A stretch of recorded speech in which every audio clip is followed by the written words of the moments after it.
స్వామి వివేకానంద గారు చెప్పినట్టు the destiny of a nation is decided in the 4 walls of class room.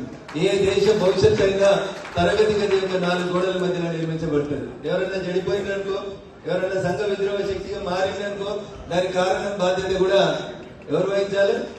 చదువు చెప్పిన సారే వహించాలి.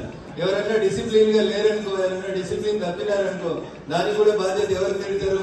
ఊర్లలో ఏమంటారు? ఎవరైనా నీకు చదువు చెప్పినోడు అంటారు.